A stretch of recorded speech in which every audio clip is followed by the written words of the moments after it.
Nordics, they're a fantastic exercise to build hamstring strength. When we are focusing on any exercise, we should focus on, first of all, training control, then training the muscle, and then training the movement. And that is even more evident when we deal with Nordic curls.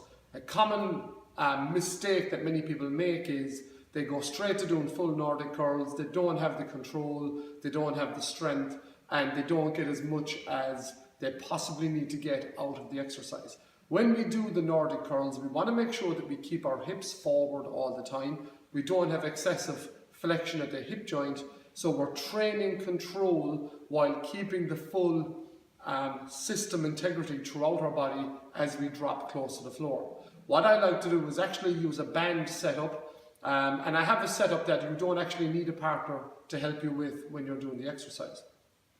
So I'm going to demonstrate the setup. Nordic curls, really good exercise for building that hamstring strength. We shouldn't be omitting these from our programs, and we certainly should not be doing these because we don't have a partner to help us. This setup will solve all the problems. Okay, so from here we take a bar. We put 2 plates on either side of the bar and put it to the far side of a rig or a squat rack, whatever you have at your disposal in the gym. Second part of the setup is we take a resistance band and we loop it around the upper bar of the rig or the squat rack. The resistance band is going to allow us train control. So from here we take the band, we put it around our chest.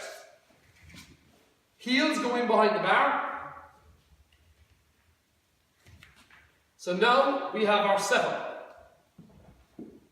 So the bar is going to act as a support, okay, so we don't need a partner to help us set it up. The band is going to allow us train control. So as I said, we train control, we train the muscle, then we train the movement.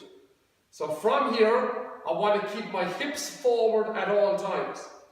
I'm very slowly lowering down, keeping those hips forward, hips forward, hips forward, hips forward, hips forward, and pulling back without losing that position. What commonly is done is people go shoulders forward, but actually leave the hips behind. And we don't want that. We want our shoulders, our hips, and our knees to remain in the one alignment. As I drop down, now I pull back. So the band allows us to train control so that we can train the muscle, and eventually we can go to full range of movement and actually train the movement. Don't jump straight to having a partner holding your legs, dropping down to the ground without first training control and training the muscle and getting the full benefit from the Nordic curl.